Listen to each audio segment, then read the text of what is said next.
Vamos fazer um exercício. Ainda tem 2 jogos para acabar essa primeira rodada, que acontece daqui a pouco e mais tarde.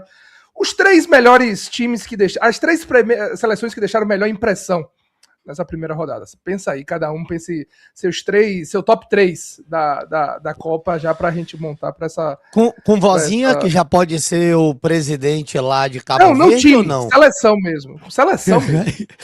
É isso, porque eu digo, Vozinha já tem 10 milhões de seguidores. Se quiser sair candidato presidente em Cabo Verde, ele pode já, viu? E a galera fica olhando quem foi que o Cabra foi seguir, irmão. O povo não tem o que fazer, não. Velho, eu gostei muito dessa seleção da Inglaterra. Muito.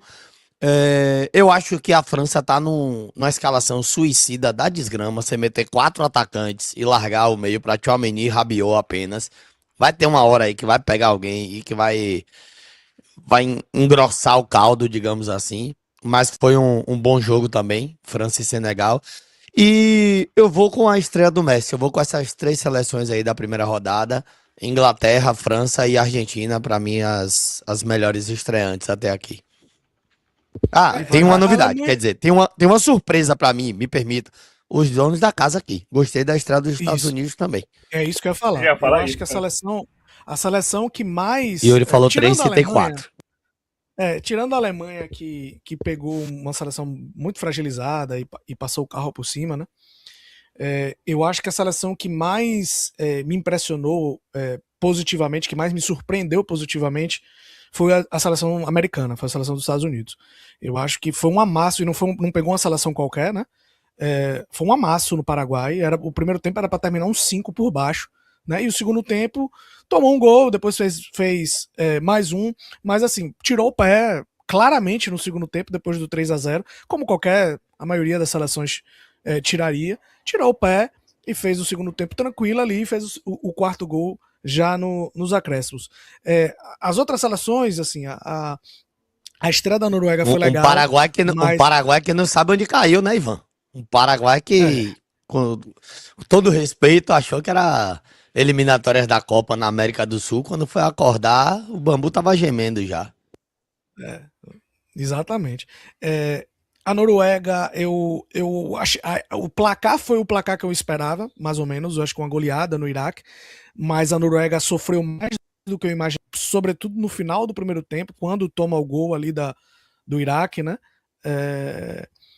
Mas foi uma seleção que apresentou um repertório muito, muito bom, assim, os gols da Noruega é um gol de jogada trabalhada, é um gol de pressão na defesa adversária, é um gol de bola parada, então assim, é um repertório de gols diferentes que a Noruega fez, que eu achei muito interessante. Acho que o segundo tempo da França é muito bom, mas o primeiro tempo, a gente tem que pesar que a França não pegou qualquer adversário, foi um adversário mais difícil do que o da Argentina, mais difícil do que o dos Estados Unidos, mais difícil do que o da Noruega.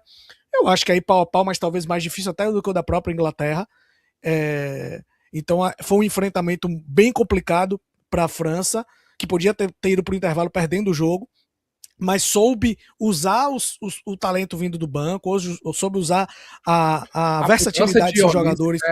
A mudança de Olise para jogar por dentro foi chave ali.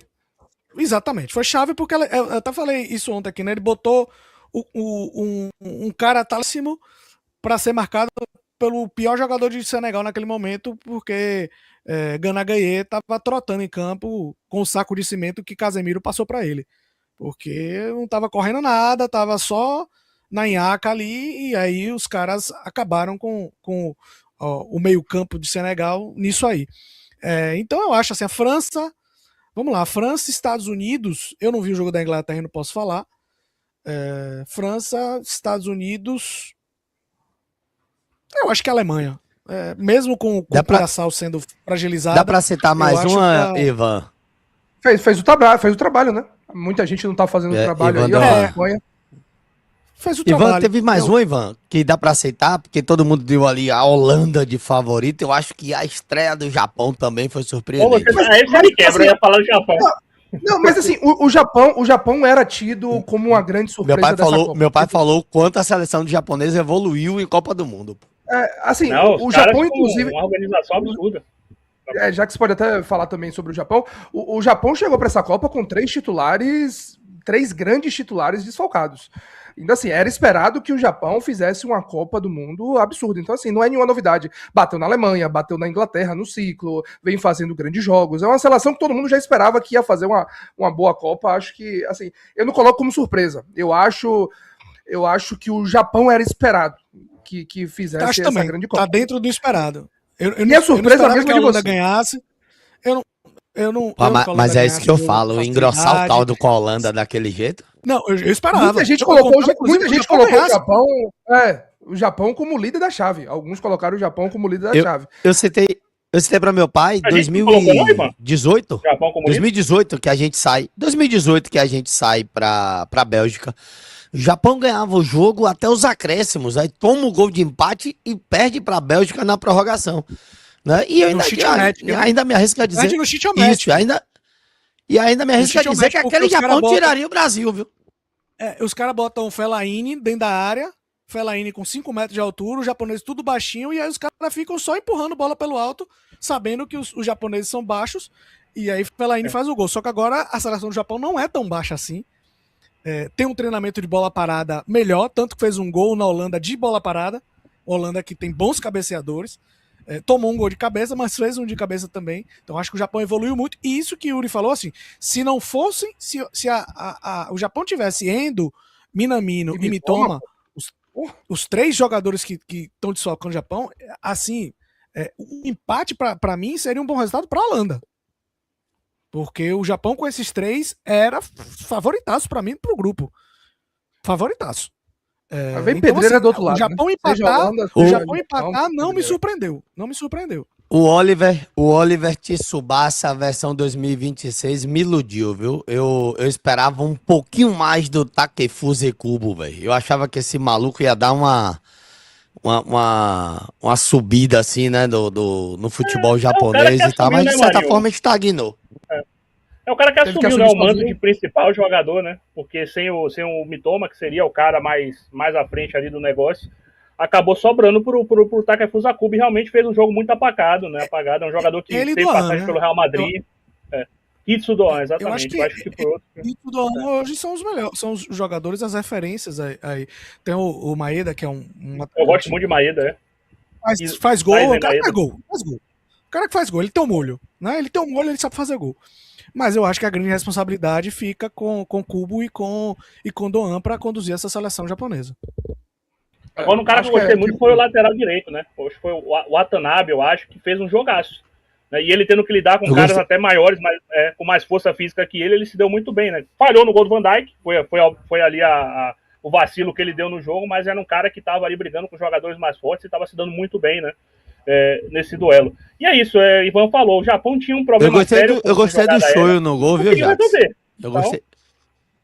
Eu gostei do Shoyu no gol. Falei, rapaz, temperaram uma japinha com Shoyu aí. Vai aparecer um Suzuki, um negão de 1,90 m no gol do Japão, irmão. Japão que sempre teve bons goleiros, né? E achou o Suzuki. A Copa de bons goleiros, né? A Copa de bons goleiros, Livakovic hoje muito bem. O do Japão, o próprio Vozinha agarrou uma barbaridade, assim, o Zidane tentou apagar a Copa dos bons goleiros, mas muito bem. Acho que de surpresa mesmo para mim é os Estados Unidos, que também vem com uma geração muito forte, que se esperava mais dos Estados Unidos, mas eu acho que foi além da conta, foi um pouco mais. Até a própria Suécia também, que eu esperava menos, a Suécia goleou também na estreia da Copa, mas os Estados Unidos, a intensidade... Mas aí, Yuri, eu tava só olhando a cara de Ivan, tava só olhando o rosto de Ivan. A Tunísia é uma porcaria, velho. O goleiro da Tunísia foi pior que Lucas Zidane. Os caras entregaram 3 gols pra Suécia. Os 3 primeiros gols foram entregas. Tome, faça a Suécia. Então, assim, a Suécia, que veio muito, mas muito mal. Eu ainda preciso ver a Suécia de novo. Agora ela vai ter dois compromissos aí contra Japão e contra Holanda, que aí a gente vai ver se a Suécia é isso tudo mesmo. Eu acho que não aguenta, não. Pra mim, mas deve passar, né? Eu acho que deve passar pela goleada, vai, com certeza, mesmo perdendo os 2 jogos. Se não tomar uma cacetada, deve passar como um dos terceiros colocados. Então é isso, por hoje, gente. Por hoje deu? Por hoje é isso, mas só pra gente fechar. Terceiro colocado, Yuri, me permita rapidinho. Terceiro colocado que pegando a classificação aqui. Deixa eu dar uma olhadinha aqui que sumiu pra mim agora. Vá, complete, Yuri. Daqui a pouco eu volto. Minha tabela bugou. E ainda faltam 2 jogos, né? Pra gente finalizar essa primeira fase. Mas só teve a Argentina de Sul-Americano vencendo até agora. A Colômbia ainda joga, né? Mais tarde. E assim, a tendência é que vença também se não aprontar contra o Uzbequistão, que não acho que vai ser um jogo de goleada também contra o Uzbequistão. Acho que o Uzbequistão vai deixar o jogo um pouquinho mais truncado, mas só a Argentina de Sul-Americano venceu na primeira fase, rapaz. O Brasil empatou, Uruguai empatou, Paraguai perdeu. Cadê? Quem mais aqui? Uruguai perdeu, o Uruguai empatou perdeu com a Arábia Saudita. Equador perdeu para a Costa do Marfim. Eu achei até que o Equador ia vencer, porque vem com um time bom no Equador. Dos jogos que eu vi, esse foi o melhor. Assim, França e Senegal também foi muito bom, mas dos jogos que eu vi, eu não vi hoje, né? O jogo da Inglaterra, Costa do Marfim e Equador foi um jogaço. Só falta a Colômbia, viu? É um bom time do Equador. É um bom time do Equador, tem uma boa defesa, um bom meio de campo, ainda briga. Algum gigante vai ficar pelo meio do caminho aí, viu? Eu tenho certeza disso. Eu espero que não seja o Brasil, né? Sinceramente, vamos torcer. Eu acho que passa. Na primeira fase, não. Eu também acho que passa. Ontem, inclusive, eu dei um rolê lá na Times e tinha uns escoceses lá, meu irmão. Os malucos dizendo que ainda iam passar no grupo na frente do Brasil. Eu falei, eu gosto assim, com ousadia, pô. Ganharam um jogo e já tá achando que ganharam a Copa já, pô. Mas Holanda e Japão, Ave Maria, pra mim vai ser um jogo extremamente complicado, qualquer um dos dois que vir aí na próxima fase, assim, Brasil que não fica esperto não, senão ele vai cair na 16ª. 16avos, que seria histórico, né? Porque 16avos seria tão, podemos dizer que pelo aumento de seleções agora, seria igual você cair na primeira fase, né? A princípio, igual cair na primeira fase, não chegar a uma oitava de Copa do Mundo. 4-2 Inglaterra. Ia ser igual o Bahia caindo pro Remo. Mugni aparecendo aí no meio do jogo. O Mugni falou com alguém, rapaz, lá, e o Joy Silva, ele tava falando na live, ele falou com alguém, passou por ele falou 4-2 pra Inglaterra, e o Mugni foi e achou que ele foi jogo da terra. Aí o MG vai e joga o cabo aí na live falando sozinho, sem nada, não sei nem o que é que ele tá mexendo, pô. Rapaz, esse tic-teco aí, não sei não, MG e Mugni, viu? Ó, eu já fui, viu? Vocês eu não sei, segura vamos a nessa, aí. Vamos nessa. Tchau. Yuri, amanhã tem, Yuri? Amanhã tem plantão Hidrosystem. A gente pode falar até um pouco mais sobre isso, que eu acho que vai repercutir ainda, enfim, essa mudança de estatuto, não sei, essa mudança do escudo, a modernização, a gente pode falar um pouquinho sobre isso.